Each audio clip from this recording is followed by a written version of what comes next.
In July 2004, Washington announced its opposition to a verifiable fist ban. And nevertheless, in November of that year, 2004, the UN Committee on Disarmament voted on a verifiable fist ban. The vote was 147 to 1, with 2 abstentions. One of the abstentions is Israel, which is reflexive. Israel abandoned its sovereignty years ago. Interesting topic, but I'll put it to the side. The other abstention was the spear carrier, and that was more interesting. The British ambassador explained at the meeting why Britain was abstaining. They said Britain supports the treaty. After all, human survival hangs on it. Britain supports the treaty, but cannot vote for this version because it has divided the international community. 147 to 1. Well, that gives us some insight into the ranking of survival of the species among the priorities of the leadership of the hegemonic power and its spear carrier, and also of their information systems, intellectuals, media, and others. Now, this was one of the probably the most important vote in the history of the United Nations. As far as I can determine, it was never reported outside of specialist journals.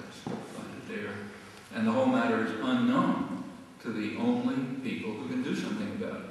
That is the general public, who can do something about it. They never heard of it. That's one of the reasons why total censorship of crucial material is critically important for power and for creating an Armageddon of our own making. Well, a couple of days after this vote, the General Assembly again voted calling on all states to contribute actively to the objective of the peaceful use of outer space and the prevention of an arms race in outer space, and to refrain from actions contrary to that objective. That resolution passed 178 to 0 with 4 abstentions: the U.S., Israel, Haiti, and Palau. The vote again reveals priorities, as does the coverage in the United States. Apparently it's Europe, as far as I can find. Well, let's go back to Iran. It is a serious problem, might lead to war with hideous consequences. Several years ago, 2004, the European Union and Iran reached an agreement on Iran's uranium enrichment programs. Instead of my describing it, I'll repeat an account of it by one of the most respected specialists on the topic, Stella Harrison, writing in the world's leading business journal, the London Financial Times, so it's not exactly a secret. Here's what he writes. The nuclear negotiations between Iran and the European Union were based on a bargain that the European Union, held back by the United States, has failed to honor. Iran agreed to suspend its uranium enrichment efforts temporarily. The EU promised to put forward proposals for economic incentives and security guarantees. The language of the joint declaration was unambiguous. Here it is.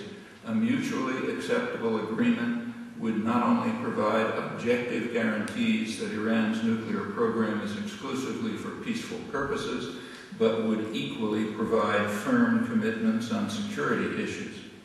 Okay, repeat. Iran suspends uranium enrichment. The European Union provides firm commitments on security guarantees, security issues.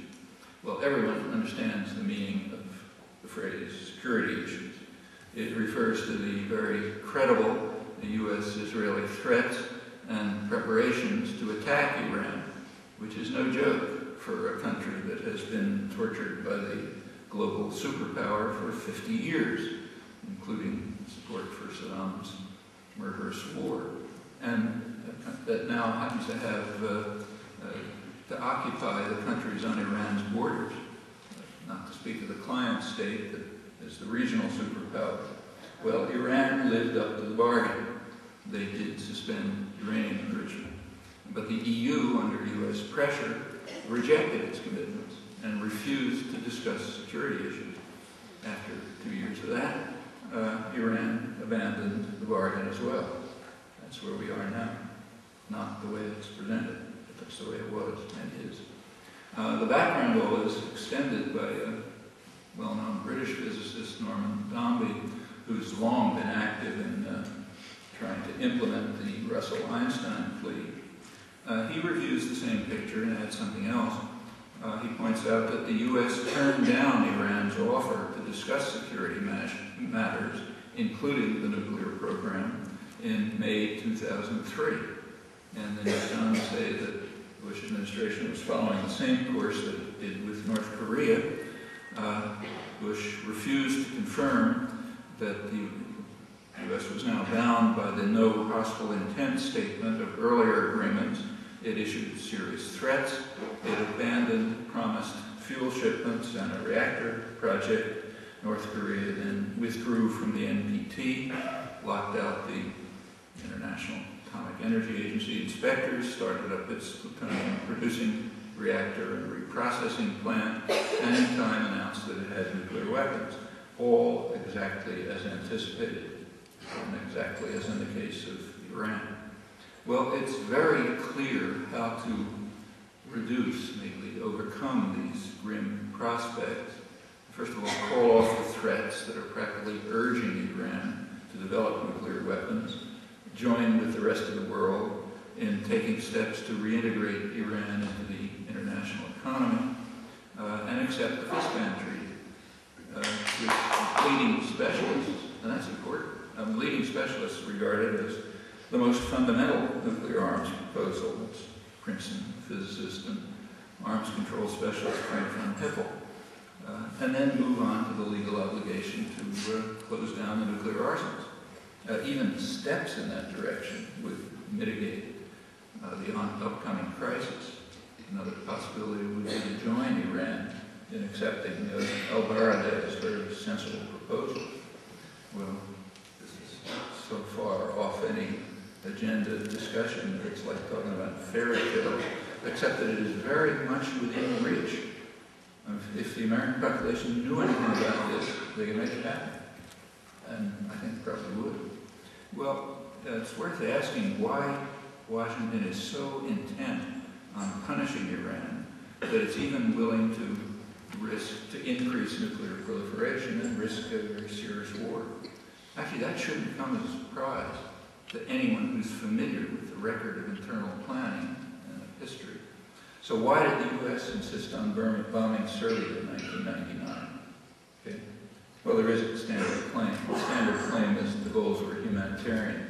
Now that was exploded instantly by massive documentation provided by official Western sources, which demonstrated conclusively that there were plenty of atrocities and they were the anticipated consequence of the bombing. And you can see that if you look at the Milosevic indictment, which for Kosovo cites a lot of atrocities after the bombing, and exactly one before the bombing, several months earlier. The real reasons for the bombing have been provided by the Clinton administration, by those in the high officials who were in charge of the enterprise, which they were. It was Yugoslavia's resistance to the broader trends of political and economic reform, not the plight of Kosovar Albanians, that best explains NATO's war. Okay? Right from the top. In brief, Serbia just wasn't following orders. It was the one part of Europe which was not accepting the array of Washington consensus-style principles, social and economic principles. And that's very familiar